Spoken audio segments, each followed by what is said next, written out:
আজকে বড়দিনে ছেলেরা বায়না করলো, মা একখান কেক বানাও। তাই আজকে কেকই শুরু করলাম। আমি ভ্যানিলা চকলেট কেক বানাইলাম। তার মধ্যে প্রথমে 1 কাপের মতন চিনি দিয়ে দিলাম, গুঁড়া চিনি করে নিছিলাম। আর সাদা তেল দিয়ে দিলাম 1/2 কাপের মতন, 2খান ডিম দিয়া ভালো করে বিট করে নিলাম। ভালো করে বিট করার পরে আমি 2 কাপের মতন ময়দা দিয়ে দিছি, আর একটু বেকিং সোডা, সামান্য একটু বেকিং পাউডার দিয়ে ভালো করে একটা গুঁড়া দুধ দিয়ে ভালো করে এটা মিশিয়ে নিলাম। মিশিয়ে নিয়ে ছাঁকনির সাহায্যে এটা করলাম যাতে কোনো রকম দানা না থাকে। তারপরে আবার বিটারের সাহায্যে আমি এইভাবে বিট করলাম। আর একটা প্যাচুলা দিয়ে ভালো করে একটুখানি কাঁচায় কুচিয়ে নিলাম। আর সামান্য একটু অল্প অল্প করে দিতে হইব, কিন্তু ময়দাটা নালে কিন্তু দলা পাকা হয়ে যাবে।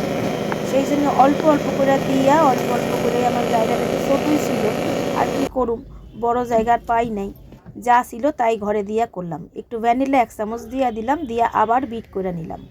ভালো করে বিট করার পরে তারপরে আমি এটারে 2টা ভাগে ভাগ করে নিলাম।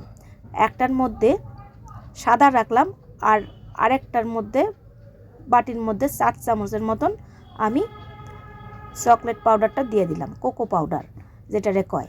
প্রথমে আমি চেষ্টা করছিলাম প্যাচুলা দিয়া করার, কিন্তু দেখি হইতেছে না ছাতা। তারপরে নিছি ওইটারে নিয়ে ভালো কইরা নিয়ে একবার কইরা এই সাদা ব্যাটারটারে দিছি, আর মাঝখানে করে এরভাবে দিছি।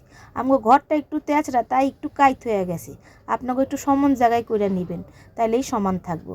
এইভাবে পরপর একটা সাদা একটা চকলেট দিয়া পরপর সাজাইয়া এইভাবে করতে হইব। দিয়া এইরকমভাবে প্রত্যেকটা লেয়ার দেখেন কি সুন্দর হয়েছে। এইভাবে দিয়া ভালো করে একবারে একটা টুথপিক দিয়ে এরকমভাবে মাঝখান দিয়ে একটা চৌকা করে কাইটা নিলেই হয়ে যাবে, এই মাথা থেকে ওই মাথা। দেখেন কি সুন্দর হয়েছে। আমাদের একটা ওটিজি আসছে, সেটাতেই ভাবলাম করি, তবে এটাতে প্রথমেই করতেছি। মাইক্রোওভেনে করছিলাম, কিন্তু এটাতে তো সেটা মাইক্রোওভেন টাইপেরই, কিন্তু এটা ওটিজি বলে, তাই এটাতেই করলাম। তা এটার মধ্যে দিয়া দেখা ভালো করে একটা টুথপিক দিয়ে দেখলাম যে না, মোটামুটি হয়েই গেছে। তারপরে ছুরি দিয়া ভালো করে সাইড দিয়া কাইটা নিলাম। আর অবশ্যই কিন্তু বাসনটার মধ্যে একটু তেল মাখায় নেবেন। আমার পেপারটা ছিল না, তাই আমি আর পেপারটাই দিই নাই। আর এরমভাবে দিয়া করছি, দেখেন কি সুন্দর হয়েছে। আমি কাইটটা দেখাইতেছি আপনাগো। এই দেখেন প্রত্যেকটা লেয়ার কিন্তু সুন্দর হয়েছে। এইভাবে কইরা দেবেন, তাহলে বাচ্চারাও খুশি। আর যারা ঘরে করতে জানেন তাদের কোনো অসুবিধাই নেই, বাচ্চারাও খাইতে পারবো। দামি কেকের থেকে ঘরে খাওয়ানোই ভালো। কেমন লাগলো ভিডিওটা অবশ্যই জানাইবেন।